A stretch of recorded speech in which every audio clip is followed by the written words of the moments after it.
Hi everyone, welcome back to my channel. I'm Huck. Today I am doing my 2019 reading in review. So I'm talking about some of the stats for my reading in 2019.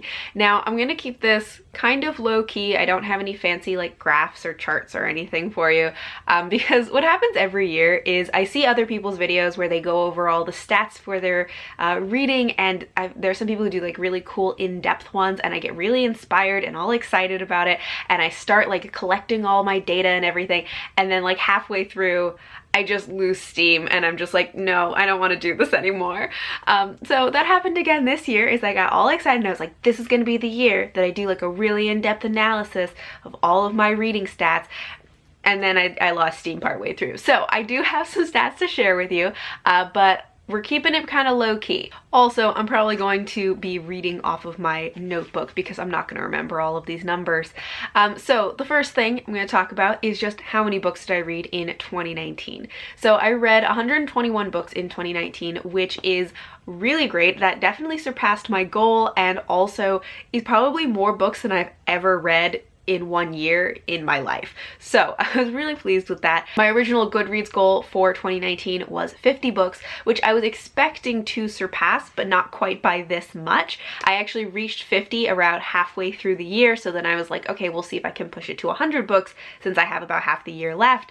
And then I got to 100 books and I still had like a month or two left of the year, and I was like, let's see if I can get to 120. So I was really excited that I was able to like keep pushing that goal and see how many books I was able to read in the year. My average star rating according to Goodreads this year is 3.6 stars. Then for my star rating frequency, so how many of each star rating I had, I didn't have any 1-star books, which I guess is good. I was trying to be better at DNFing books that I didn't actually like, so maybe that's why I don't have any 1-star books. I do have some unrated books because actually partway through the year I decided to stop giving star ratings to nonfiction and to poetry books because those are ones that I don't feel like I really know how to give them star ratings, and so I was really only rating fiction books, and even then there were a couple of fiction books that I was just like, I don't know how to rate this book, so we're just not going to.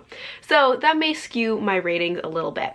But I had 4 books that were rated 2 stars. I had 18 books that were rated 3 stars, 21 books that were 3.5 stars, 8 books that were 3.75 stars, because with those ones I was getting like real specific. And then what was interesting to me is I had 39 books that were 4 stars, and that was my largest category, which I was kind of surprised by just because I don't feel like my feeling about my reading matches you know, the number of books that I actually rated 4 stars and above. Anyways, then I had 5 books that were 4.5 stars and only 3 books that were 5 stars. My number of pages read in 2019 was 38,462 pages across the 121 books.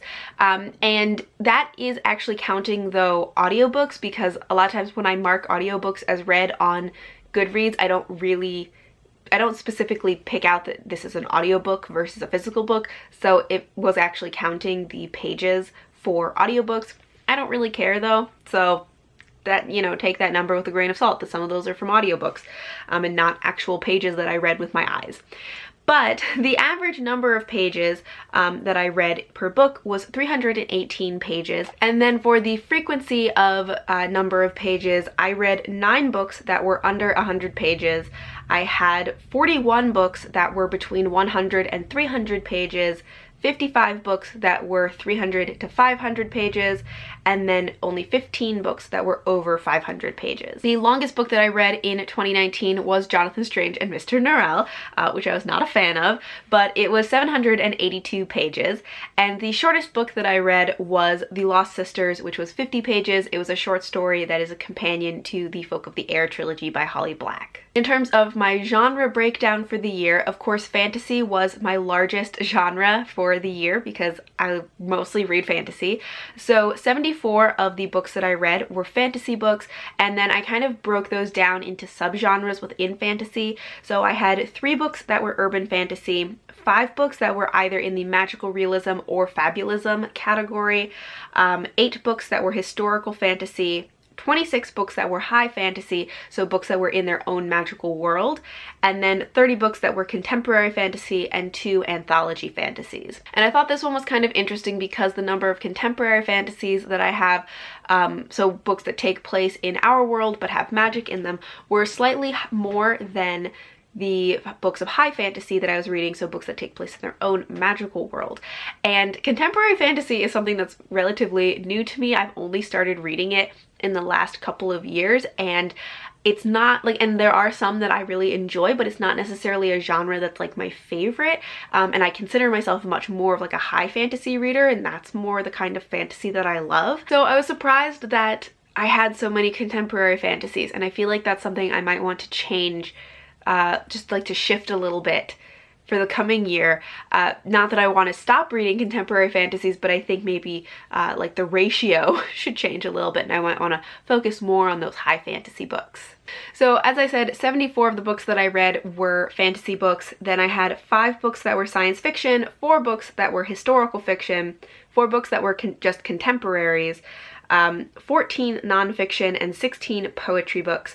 And those 2 specifically are ones that I was interested in because I specifically wanted to read more nonfiction and more poetry in 2019, and I definitely did that. I think my original goal was to read 12 nonfiction books in 2019, and I read 14, so I definitely reached that goal with a little bit extra, which is great. And then I wanted to read 15 poetry books, and I read 16, so also reached that with a tiny bit of extra. Then for the age ranges that I read from, these are all going to be just for fiction books, so I'm not counting any of the nonfiction or poetry or anything like that, so only the fiction books that I read. 38 of the fiction books that I read were adult, 30 of them were YA, and then 21 were middle grade. The goal that I had for 2019 was to read more middle grade, and specifically to read more middle grade books from different authors, because in previous years most of the middle grade that I had read was from Rick Riordan, who I love Rick Riordan's books, but I wanted to just try reading other middle grade authors. So I definitely reached those goals. My original goal had been to read 12 middle grades in 2019, and I read 21, so I definitely surpassed the middle grade books that I had been wanting to read, the number of middle grade books that I had been wanting to read. And then also from those 21 books, those were across 9 different authors. So I also got to read more different middle grade authors, and I don't think I read any Rick Riordan books in 2019. Something else that I wanted to take a look at was how many standalones I read in 2019, because I ended up feeling like I read a lot of standalones, which usually I read a lot of series since I'm reading fantasy. But I had a lot of standalones, partially because I did read some more like contemporary or contemporary fantasy, but also I had a good number of like high fantasy standalones or other kinds of like fantasy standalones. So I read 25 standalones in 2019, which is a lot more than I usually read in a year. And then also I did the number of series that I read, so I had 41 series that I read. Now that's not the number of books that I read that are in series, but the number of series. So in some cases I read like 1 book from a series, or I may have read 3 books from a series, but I was counting the number of series that I read any amount of books from. And the last thing that I wanted to talk about is just the format that I read books in, because I have been getting more into reading audiobooks, but also I wanted to read more physical books to get physical books off of my TBR shelf. So in 2019 I read 51 audiobooks and 66 physical books. So those are actually like pretty close to being even.